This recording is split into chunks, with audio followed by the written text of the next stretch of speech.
한 두어 달 지난 것 같습니다. 지난 9월 6일 흰남노 태풍이 한반도를 강타했습니다. 그래서 많은 피해를 입혔는데 특별히 포항의 한 아파트 지하 주차장에서 많은 사람들의 목숨이 쓰러졌습니다. 그 중에 기적적으로 구조된 50대 여자 김은숙이라는 어머니와 그리고 끝내 시신으로 발견된 그의 중학생 아들 주영이의 사연은 온 국민의 마음을 아프게 했습니다. 이 태풍이 쓸고 간 지 한 달 뒤 10월 9일 포항에 있는 오천제일교회에서 기적적으로 살아난 이 50대 어머니 김은숙 집사의 간증이 있었습니다. 이런 충격적인 일을 당하고 한 달 동안 몸도 마음도 추스르기 어려웠을 텐데 그는 그가 출석하는 교회 성도들 앞에서 이렇게 고백을 합니다. 그 가운데 일부를 제가 읽어드립니다. 태풍이 온 당일 아파트 관리실에서 지하주차장에 차량을 옮기라는 방송이 나와서 차를 빼러 나가는데 중학생 아들 주영이가 따라 나왔습니다. 엄마, 내가 지켜줄게. 내가 엄마 보호자 해줄게 라고 하면서 따라 나오는데 말릴 수가 없었습니다. 태풍으로 인한 강한 바람에 제가 떠밀려 넘어지는 것을 보면서 아들 주영이는 그 보라고 엄마는 내가 지켜줘야 한다니까 라고 말하기도 했습니다. 차를 가지고 나오려는데 주차장 입구로 폭포수 같은 물이 갑자기 들이닥쳤습니다. 갑자기 불어난 그 물에 주차장 불은 꺼졌고 앞을 볼 수 없는 상태가 되었습니다. 그래서 나는 죽음을 직감했습니다. 제 아들 주영이는 저에게 엄마 미안해, 고마워, 사랑해 라는 말을 끊임없이 반복했고 저는 아들 주영이에게 아들아 엄마가 지켜주지 못해서 미안해 라고 대답했습니다.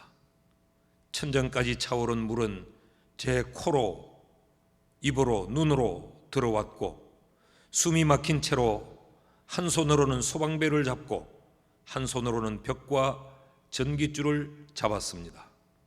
그리고 열심히 아들 주영이의 이름을 불렀지만 아무 소리도 들리지 않았습니다. 그런 기억 속에서 계속하며 기도하던 중에 어디선가 희미하게 불빛이 비치는 게 느껴졌고 저는 구조를 받았습니다. 한 3시간쯤 지난 것 같았는데 나중에 들어보니 14시간이라는 시간이 지나 있었답니다. 중환자실에서 깨어났을 때 남편이 내 손을 잡고 살아줘서 고맙다. 그리고 연이어 하는 말이 주영이는 천국 같다라고 확인해 주었습니다. 남편과 저는 눈물이 바다가 될 정도로 엉엉 울었습니다. 이집트 선교사가 되겠다고 했던 중학생 아들이 내 옆에 없다는 것이 믿겨지지 않았습니다. 아들의 얼굴은 입관식이 되어서야 볼 수 있었습니다. 편히 잠자는 모습이었고 그 얼굴에서는 빛이 나는 듯 느껴졌습니다. 아들이 주님의 품에 안겼다는 분명한 확신이 들었습니다. 죽음의 공포와 아들이 죽어나가는 이 현실 가운데서도 내가 그리고 우리 부부가 견딜 수 있었던 것은 오직 신앙의 힘 때문이었습니다. 여러분, 이것이 신앙이 필요한 이유입니다.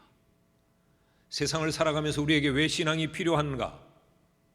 왜 교회에 나가야 되는가? 여러 가지 이해 못할 의문들이 우리에게 있지만 신앙은 이래서 필요한 것입니다. 그 신앙이 필요한 이유가 뭐냐?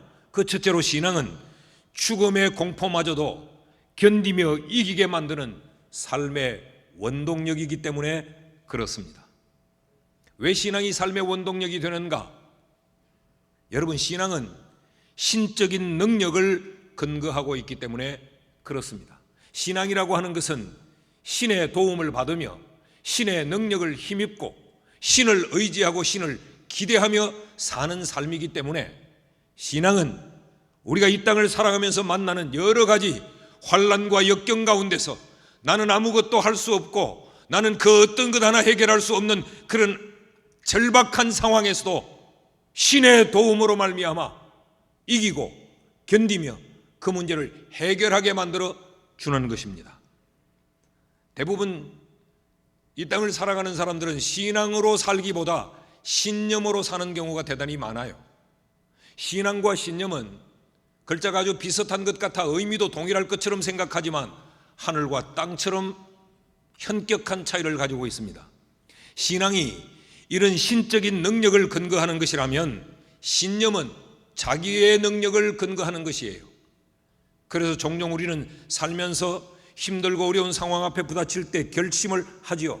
그래, 한번 살아보자. 까짓거 사람이 하려고 하는데 못할 게 뭐 있겠느냐. 그래서 어금니를 깨물고 열심을 다해서 내 앞에 당면한 그 문제를 해결하려고 몸부림을 치지요. 그런데 여러분, 우리가 살아본 우리의 인생의 경험으로 볼 때 사람이 마음 먹으면 못할 것이 없었습니까? 사람이 마음을 먹어도 못할 것이 우리의 삶의 전부였습니다. 여러분, 우리는 바이러스 하나도 우리의 마음대로 해결하지 못해요. 분명히 내 몸뚱아리인데 내 몸뚱아리에 병나고 병이 고침받는 것도 내 의지로 할 수 있는 것이 아닙니다. 아니, 내가 배 아파서 낳은 내 자식마저도 내 뜻대로 내 의지대로 내가 원하는 대로 할 수가 없어요. 이것이 인간의 한계입니다. 이것이 인간의 무능함입니다. 그럼에도 불구하고 나의 능력과 나의 소유와 나 자신이 가진 지식과 경험을 근거로 해서 살려고 하는 신념의 몸부림은 사람이 가지는 어리석음 가운데 가장 어리석은 어리석음입니다. 그러나 나는 할 수 없지만, 내게는 한계가 있지만, 나는 무능하지만 인간이 아닌 신의 도움을 받으며 그 신의 능력으로 말미암아 이 세상을 살아가겠다고 하는 이 신앙의 결단은 지혜로운 것입니다. 이 땅의 존재의 양식을 취하며 살아가는 사람들은 모두가 다 행복하기를 원해요. 그렇지 않습니까? 우리 모두는 다 행복하기를 원합니다. 그래서 우리는 경제를 발전시키려고 몸부림을 치고, 그래서 우리는 우리가 배우고 우리 자식들도 가르치고 있습니다. 교육하는 이유도 행복하려고 하는 이유요, 우리가 건강하려고 하는 것도 행복하기 위함이요, 정치가 필요한 것도 사람들이 행복하기 위함이에요. 여러분, 심지어 남의 집 담을 뛰어넘어 남의 물건을 훔치는 그 이유도 내게 없는 것을 훔쳐서라도 가짐으로 내가 만족하고 내가 행복하려고 하는 행복을 위한 몸부림이에요. 왜 불륜을 합니까? 왜 이 타락과 방탕한 일에 우리의 몸뚱아리를 내던집니까?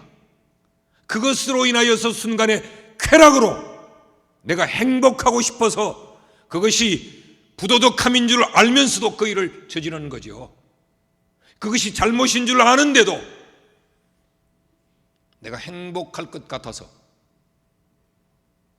우리는 죄도 짓고 우리는 부도덕한 일도 행하고 우리의 삶의 분초를 내가 행복하기 위한 일에 우리는 투자합니다. 그럼 행복이 뭡니까? 도대체 행복이 뭐길래 우리는 그렇게 행복을 찾아 헐떡거립니까? 행복이라는 이 사전적인 의미는 한 사람의 욕구와 욕망이 충족되어 즐거움을 느끼는 상태라고 정의했습니다. 행복이 어떤 거냐? 우리의 원함이 충족되어져서 내가 즐거움을 느끼는 그 상태가 행복이라는 겁니다. 그러니까 행복은 끊임없이 내 속에서 내가 즐거움을 느끼는 상태로 유지되어져야 되는 거죠. 그래서 해피, 행복이라고 하는 것은 내 속에서 해픈되어져야 됩니다. 내 속에서 발생되어져야만 합니다. 그런데 문제는 내 속에서 이런 즐거움을 느끼는 이 상태, 이 행복함이 발생되지 못하도록 방해하는 것이 있습니다. 그게 뭡니까? 그것이 두려움입니다. 그것이 불안이요, 그것이 염려, 걱정, 초조함이죠. 나는 끊임없이 즐거움의 상태가 되기를 원하는데, 그래서 나는 행복하기를 원하는데, 나의 원함과 상관이 없이 내 속에서는 불안과 염려와 공포와 초조함과 이런 것들이 나로 하여금 행복하지 못하도록 만드는 겁니다. 그럼 이 두려움은 무엇 때문에 생겨나는 겁니까? 이런 염려와 불안, 걱정은 왜 생겨납니까? 여러분, 부자는 불안하지 않을까요? 많은 재물을 가진 사람, 우리가 보기에는 충분히 행복할 조건을 다 갖추고 있는데도 밤에 잠을 못 이루며 불면증에 시달리고 소화가 안 되고, 왜 그렇습니까? 돈으로 해결할 수 없는 불안과 초조와 불안이 그에게 있기 때문에 그런 거죠. 여러분, 높은 지위, 권력을 쟁취하면 늘 즐거움을 느끼는 상태, 행복할까요? 여러분, 윤석열 대통령이 행복할까요? 지금 어퍼컷을 날리면서 대통령이 되겠다고 몸부림을 쳐 그 자리에 올랐지만 지금 그의 마음이 즐거움을 느끼는 상태로 해피할까요? 그러기를 원하겠죠. 그런데 그 속에서 행복이 발생되지 않고 불안과 두려움과 염려가 그 속에서 발생되고 있기 때문 아닙니까? 왜 불안은 우리에게 찾아오고 왜 두려움이 우리에게 찾아오는가? 그 이유는 지극히 간단합니다. 나의 한계와 무능함 때문입니다. 내가 만나는 모든 상황을 내 원하는 대로, 내 뜻대로 다 해결할 수 있는 능력이 내게 있다고 하면 절대로 두려워하지도 않고 불안해하지도 않고 걱정하지도 않을 것입니다. 걱정한다는 것은 이 문제를 해결할 능력이 없기 때문이요, 불안해한다고 두려워한다는 것은 이것을 어떻게 처리할지 방법을 모르기 때문에, 나의 한계와 무능함 때문에 두려움과 불안과 초조함 속에 갇히게 되는 것입니다. 그렇다면 무엇이 필요하겠습니까? 한계와 무능함의 존재인 나를 근거로 해서 살아서는 해답이 없습니다. 인간의 한계와 무능함을 뛰어넘는 신, 그 하나님의 도움을 입는 것, 그 하나님의 능력으로 말미암아 나의 한계와 무능함을 돌파하는 것, 그것이 답입니다. 이게 바로 신앙입니다. 여러분, 오늘 왜 이렇게 많은 교회들이, 우리 동리에만 해도 눈을 들어보면 온통 교회의 십자가들이 보입니다. 왜 교회가 이렇게 많을까? 이 교회당에 들어오니까 이렇게 큰 예배당에서 한 번의 예배가 아니고 이 일요일이면 이곳에서 5번의 예배가 드려지고 있습니다. 왜 사람들은 이렇게 교회를 찾고 교회에서 예배를 할까? 그건 신앙 때문에 그렇습니다. 어떤 분이 이렇게 말해요. 야, 세상에 교회는 불경기가 없나 봐. 그렇습니다. 세상은 불경기가 있지만 인간이 아닌 하나님에게는, 신앙의 세계에는 불경기가 있을 수 없습니다. 하나님은 한계가 없는 분이요, 하나님은 전능하신 분이기 때문에 하나님 안에서는 불경기가 없습니다. 그러므로 신앙은 이 세상을 살아가는 삶의 원동력이에요. 우리로 하여금 행복을 누리게 만들어주는 근본적인 동력이라는 것입니다. 성경을 펼쳐놓고 보면 신이신 그 하나님은 그 하나님을 찾고 의지하고 도움을 구하는 백성에게 이렇게 약속하셨습니다. 이사야서 41장 13절 말씀을 보면, 나 여호와 너의 하나님이 네 오른손을 붙들고 네게 이르기를 두려워하지 말라, 내가 너를 도우리라 할 것임이니라. 두려워할 수밖에 없는 인생에게, 한계와 무능력의 존재인 사람에게 두려워하지 말라고 말하는 이유가 뭐예요? 인간이 탁월하기 때문이 아니라 너는 부족해도 신인 내가 너를 도울 것이기에 두려워하지 말라라고 말씀하는 것. 이게 신앙입니다.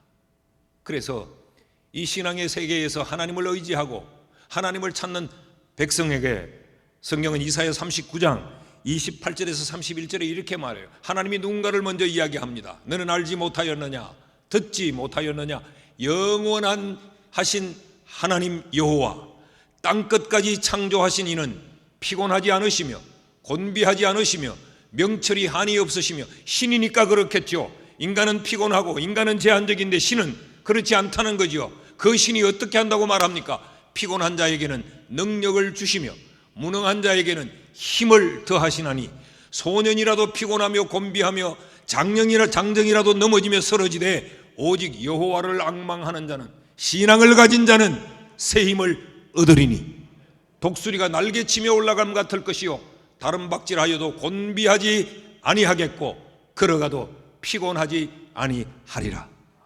이게 신앙의 힘이요, 이게 신앙의 세계요, 이것이 신앙의 비밀입니다. 곤비할 수밖에 없고 넘어질 수밖에 없고 자빠져서 절망할 수밖에 없는 세상에서 그 유한하고 무능한 존재가 살아가지만 신앙으로 신의 힘을 덧입고 신앙으로 하나님의 능력을 덧입으면 이겨낼 수 있다는 것이죠. 여러분, 세상을 살면서 내 힘으로 안 되는 한계에 부닥칠 때에 뜬 눈으로 밤을 새워도 내 인생에 묶어진 그 매듭을 풀 해답을 얻지 못할 때 여러분 어떻게 하십니까? 걱정하시죠? 염려하시죠? 불안해하시죠? 여러분, 걱정이 문제를 해결할 수 있을까요? 해결할 수 있으면 걱정하지 않습니다. 불안에 떨면 해결이 될까요? 해결할 수 있으면 불안에 떨지 않죠. 그럼에도 불구하고 두려워하고 불안해하고 염려하면서 자기를 신뢰하고 자기를 의지하고 사람을 붙잡고 사는 것만큼 어리석은 일은 없습니다. 하나님을 신뢰하는 신앙을 갖기를 축복합니다. 둘째로, 왜 신앙이 필요한가? 오늘이라는 삶을 살아갈 수 있는 그런 원동력이기 때문에 신앙이 필요할 뿐만 아니라 인간이 가장 두려워하는 죽음의 문제를 뛰어넘어 죽음 너머의 천국을 준비하는 것이 신앙이기 때문에 신앙이 필요합니다. 여러분, 사람이 가장 두려워하는 것은 죽음 아닙니까? 왜 코로나를 그렇게 두려워하며 마스크를 끼고 우리가 살아야 됩니까? 눈에 보이지도 않는 바이러스, 그 바이러스가 두려운 것이 아니고 바이러스가 가져올 죽음 때문에 우리가 두려워하는 겁니다. 감기를 걸리면 그렇게 두려워하지 않는데 왜 암이다 라는 진단을 받으면 그렇게 절망하고 두려워합니까? 암이 우리를 죽음에 데리고 갈 수 있기 때문에 그렇습니다. 그래서 우리는 죽음을 두려워하죠. 근데 왜 죽음이 두려운가? 왜 죽음이 두려운가? 많은 분들이 이렇게 생각합니다. 죽으면 끝이라고 생각해요. 아니, 사람이 죽으면 끝이지 죽고 난 다음에 뭐 있단 말이냐?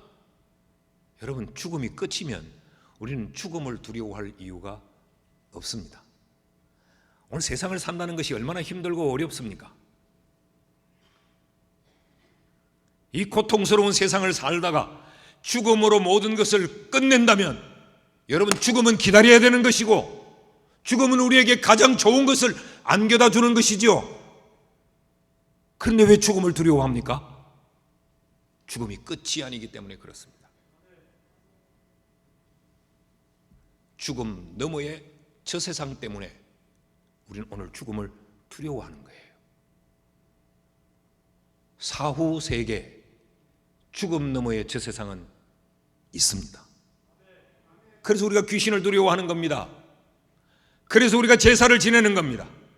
아니, 산 사람도 살기 힘든데 죽은 사람 죽은 날 찾아 기억하면서 제사를 지내는 이유가 뭐예요? 죽음이 끝이 아니니까. 죽음 너머에 그 세상이 있기 때문에 우린 제사를 붙들고 우린 귀신을 두려워하는 거죠. 왜 우리가 살면서 양심의 가책을 느끼며 살아야 됩니까? 죽는 것으로 모든 것이 끝이라면 여러분, 내 원하는 대로, 내 살고 싶은 대로, 내 좋은 대로, 내 멋대로 그냥 살다가 죽음의 마침표를 찍으면 되지. 왜 양심의 가책을 느끼고 그 양심의 가책 때문에 괴로워하고 불안해하고 왜 그럽니까? 죽음이 끝이 아니기 때문에 그렇습니다. 죽음은 끝이 아니고 죽음은 죽음 이후의 세계로 출발하는 시점이 죽음입니다.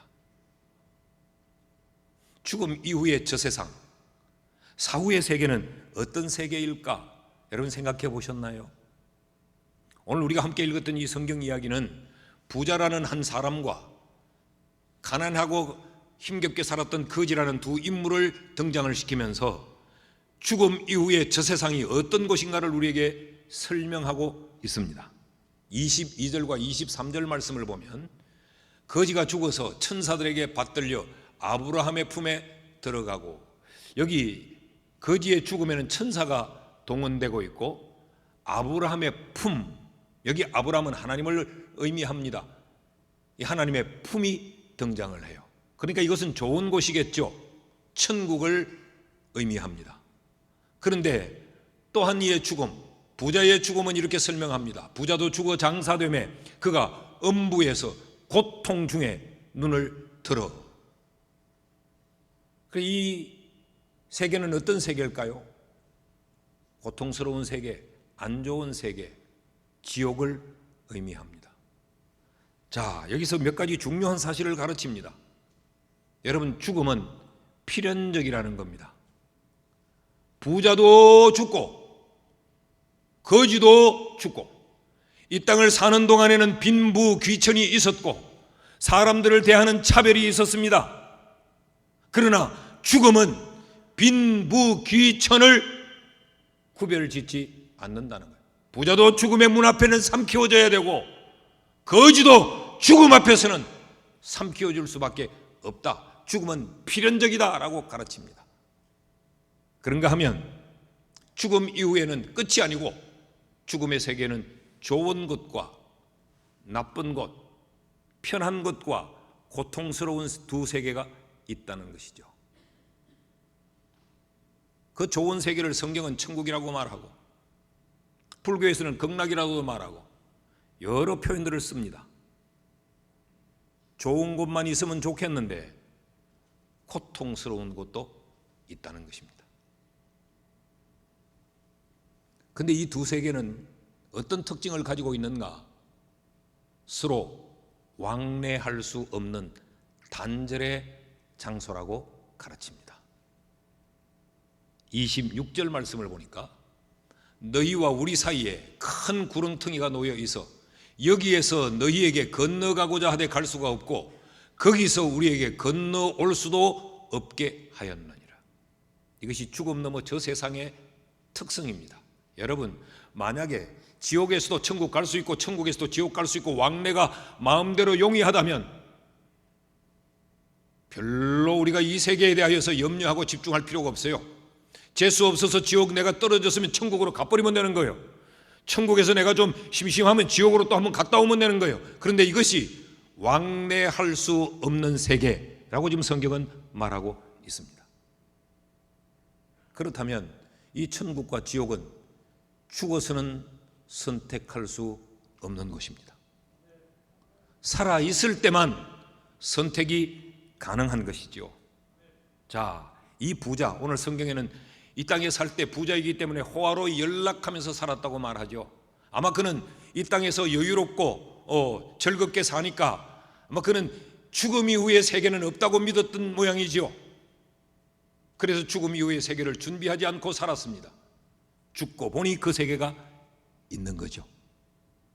준비하지 않았던 그는 고통스러운 자리에 떨어졌습니다. 그제서야 이 부자는 하나님에게 한 가지 청탁을 합니다. 그것이 27절에서 28절 내용인데, 그러면 하나님 아버지여 구하노니 저 천국에 있는 거지 나사로를 내 아버지 집에 보내소서. 내 형제 5이 있는데 그들에게 정언하여 그들로 이 고통받는 지옥에 오지 않게 해 주십시오. 그가 할 수 있는 것은 이것밖에 없으세요. 죽고 난 이후에는 이것을 선택할 수도 없단 말이죠. 그런데 이 부자의 청탁을 받은 하나님의 대답이 뭐냐? 29절 말씀에 보니까 아브라함이 이르되, 하나님을 일컫고 있습니다. 하나님이 말하기를 그들에게는, 저 땅에 살고 있는 자들에게는 모세와 선지자들이 있으니 그들에게 들을지어다. 모세와 선지자는 이런 의미입니다. 죽음이 끝이 아니라고 말하는 사람들이 있다. 저 땅에는 죽음 이후에 천국과 지옥이 있다고 말하는 사람들이 있다. 그 세계를 준비해야 된다고 말하는 사람들이 있다.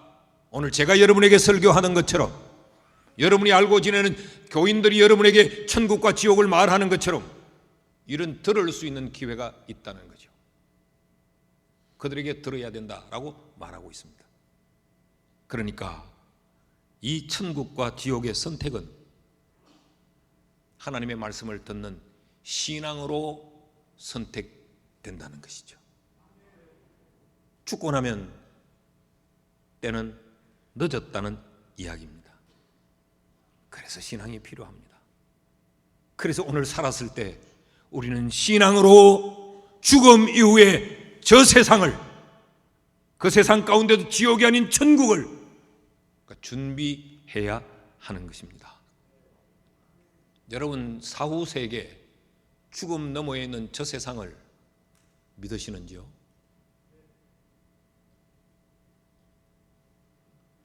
이 세상은 80, 90, 길면 100년을 삽니다. 그런데 죽음 너머 저 세상은 영원히 사는 세계입니다.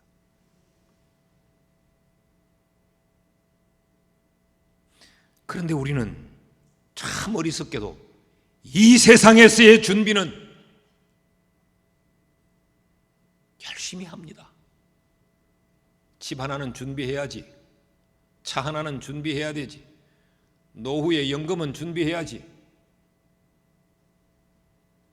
그런데 죽음 너머의 영원한 세계는 준비하지 않습니다. 여러분, 인간이 얼마나 어리석으냐 하면 만일을 위해서는 준비를 해요. 그게 보험 아닙니까?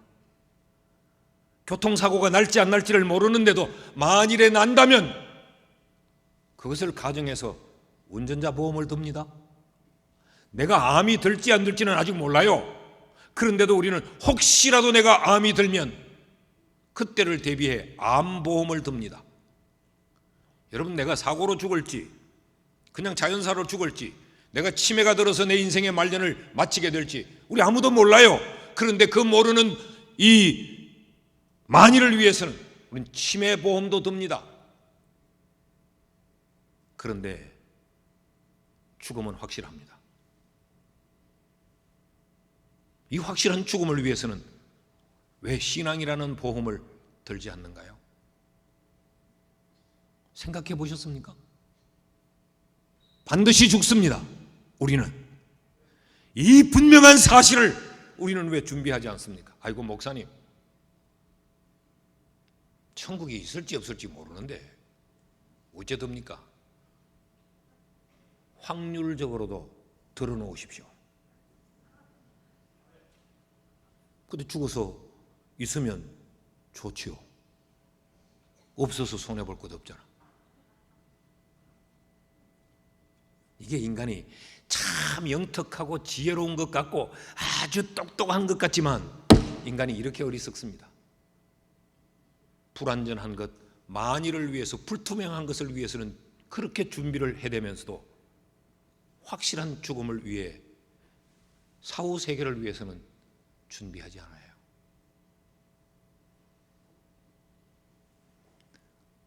우리 고대 사회의 선조들은 우리에게 늘 지혜를 가르쳐 왔습니다. 인간이 가장 지혜로운 삶을 사는 것은 죽음을 기억하는 것이라고 늘 가르쳐 왔어요. 고대 그리스 문화에 전쟁에 나간 장수가 전쟁에서 이기고 승리를 하고 돌아올 때 그를 환영을 합니다. 개선 장군으로. 여러분, 그가 승리를 하고 돌아오자면 얼마나 많은 사람들을 죽였고 자기도 죽음의 문턱을 얼마나 넘었겠어요. 그래서 들어오면 마차를 타고 이제 승리의 개선의 행진을 할 때 온 나라 백성들은 나뭇가지를 꺾어 들고 나가서 환영을 합니다. 그때 마차를 타고 오는 이 개선 장군이 얼마나 영광스러웠겠습니까? 그런데 그때 아주 특별한 풍습이 하나 있었습니다. 개선 장군, 그 승리의 장군이 탄 마차에 그 사회에서 가장 천박하게 살던 노예를 한 사람 태웁니다. 그리고 이 노예는 그 개선 장군 옆에 앉아서 사람들의 환호를 받을 때 이 노예는 계속 반복적으로 그 장군에게 해주는 말이 있습니다. 메멘토 모리, 메멘토 모리. 죽음을 기억하세요.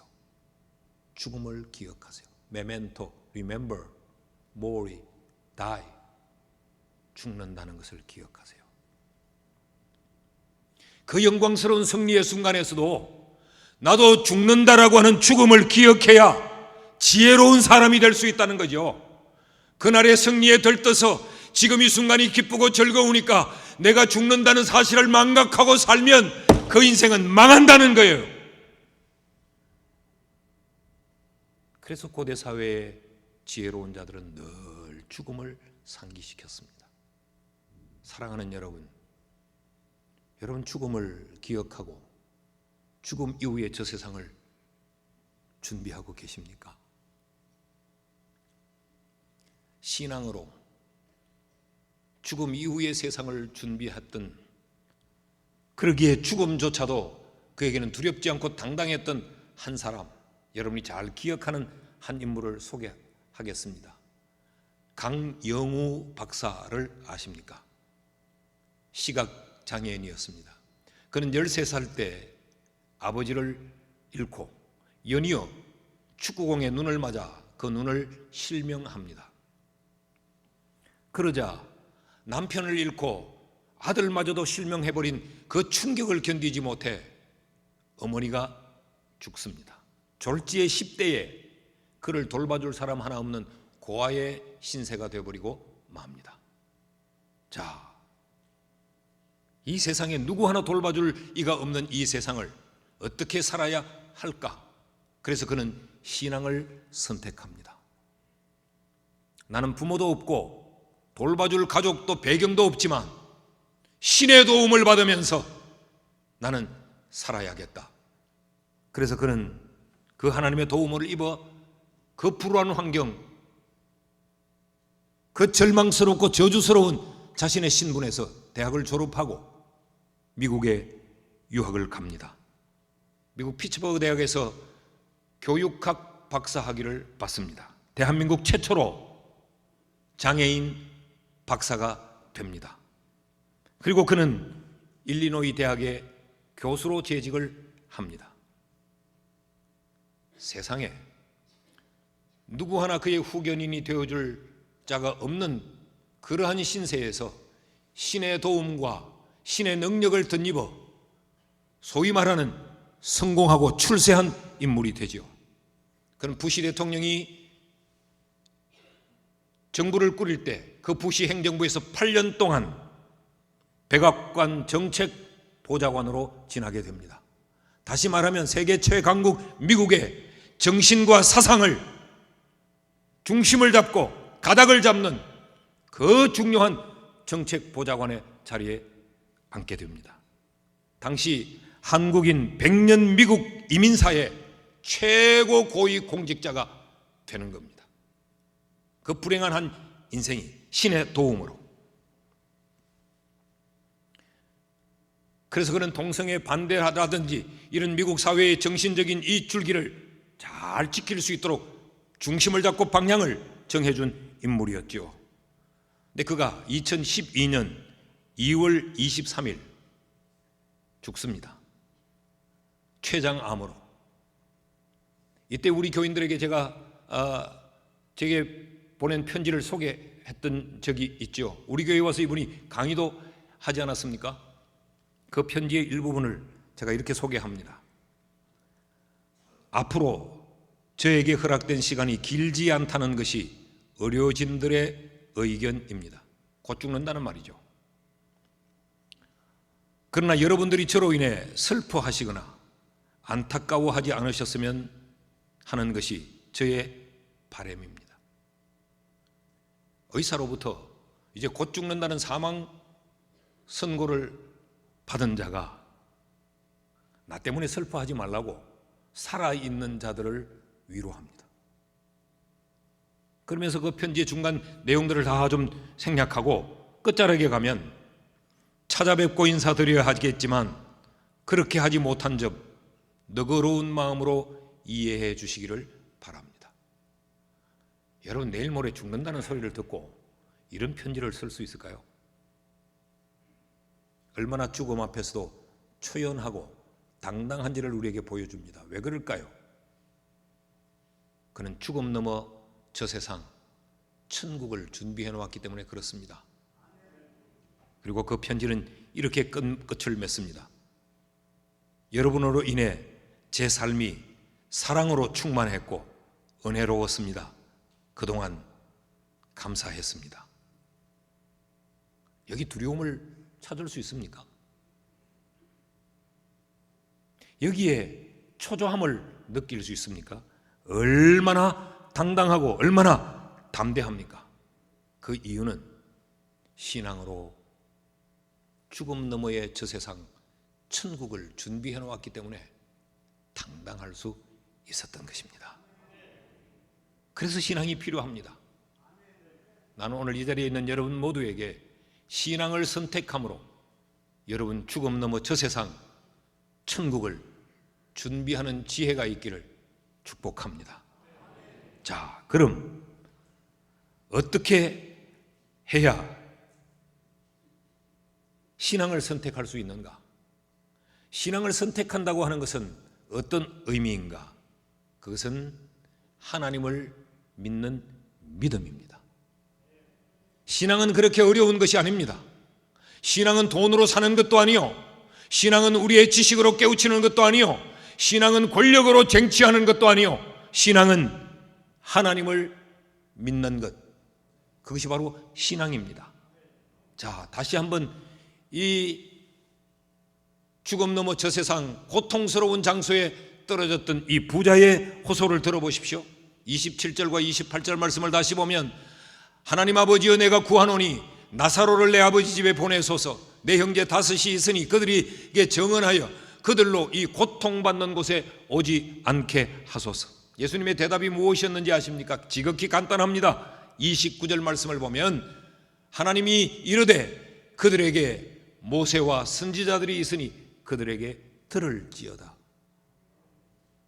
하나님에 대하여 듣고 그 들은 바 하나님에 대하여서 믿으면 그것이 신앙이다 라고 말하는 겁니다. 땀을 흘려 노력하라고도 말하지 않았어요.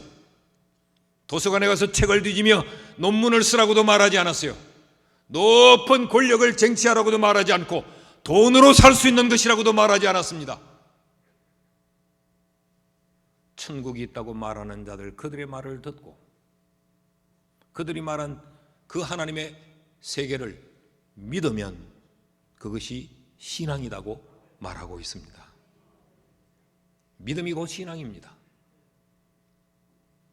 요한복음 14장 6절에 보면 예수님께서 이르시되 내가 곧 길이요 진리요 생명이니 나로 말미암지 않고는 아버지께로 올 자가 없느니라. 천국에 올 자가 없다는 거죠. 누구로 말미암지 않으면? 예수로 말미암지 않으면. 그래서 예수가 길이요, 예수가 진리요, 예수가 생명이라고 말하고 있습니다. 이것이 우리가 신앙하는 이유입니다. 이것이 우리가 믿는 이유입니다. 왜 저들은 교회 다닐까? 왜 교회는 저기 있을까? 왜 저들은 예수님을 믿을까?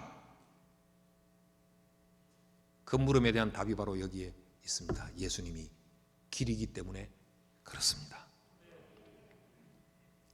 이렇게 놓고 보면 굉장히 간단합니다. 신앙이라고 하는 것이 믿으면 되는 거니까.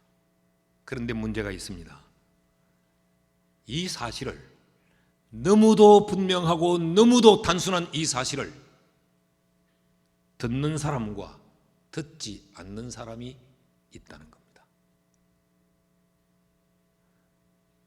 이 부자가 예수님에게 청탁했을 때 예수님은 저 세상에 이 사실을 알고 있는 사람들 많다. 그들이 다 말하잖아. 소위 말하는 전도하잖아. 그럴 때 이 부자는 그걸 못 믿겠다는 겁니다. 그러지 말고 하나님, 여기 좋은 곳에 있는 이 나사로를 좀 보내주십시오. 그럼 이 보고 간 나사로가 말하면 듣지 않겠습니까? 그럴 때 31절에 이렇게 말합니다. 이르되 모세와 선지자들에게 듣지 아니하면 비록 죽은 자 가운데서 살아나는 자가 있을지라도 권함을 받지 아니하리라 하였다 하시니라.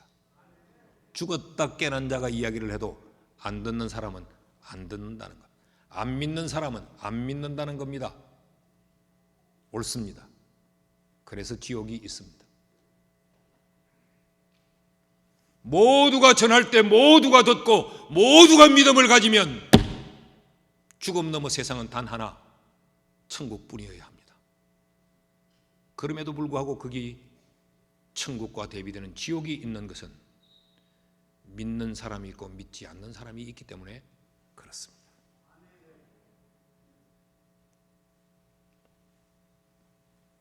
그래서 신앙은 선택해야 하는 겁니다.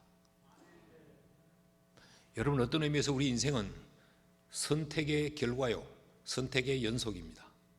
저는 오늘 아침 이 예배를 인도하기 위해 눈을 떠서 내 양복은 어떤 양복을 입을까? 타이는 어떤 색깔의 타이를 멜까? 선택했습니다. 제 안에는 자신이 할 수 있는 여러 가지 메뉴 중에 오늘은 어떤 메뉴를 해서 아침을 먹을까? 선택해서 밥을 지었습니다. 여러분, 우리의 인생은 선택의 연속입니다. 그래서 배우자를 선택했고, 내가 평생 어떤 직업을 통하여서 먹고 살까? 그래서 그 직업을 선택했고, 끊임없이 선택의 연속입니다. 그렇다면 내 인생은 선택으로 말미암아 결정됩니다. 그런데 이 선택은 기회입니다. 언제라도 선택할 수 있는 것이 아니에요. 기회가 지나가면 선택할 수 없게 됩니다. 내 인생에 이 당연한 결과를 가져올 이 선택은 기회를 통하여서 우리에게 주어지는 것이죠. 그런데 기회는 내 앞에 있을 때는 내 것이 될 수 있지만 지나가 버리면 내 것은 못 됩니다. 기회는 언제나 나를 기다려주지 않습니다. 오늘이 내가 신앙을 선택할 수 있는 바로 그 기회의 시간입니다. 저는 이 성경에 기록된 대로 신앙이 뭔지를 여러분에게 말씀드렸고, 죽음 이후에 저 세상이 있다는 것을 말씀을 드렸고, 그 세상의 선택은 하나님을 믿는 믿음, 신앙이라고 말씀을 드렸습니다. 이제 여러분이 반응하셔야 합니다. 듣든지 아니 듣든지, 믿든지 믿지 않든지, 이 땅에서의 삶도 행복하게 살 뿐만 아니라 죽음 넘어 저 세상에서의 삶도 좋은 곳 천국에서 행복하게 살았으면 좋겠습니다. 여러분에게 이런 선택이 있기를 주의 이름으로 축원합니다.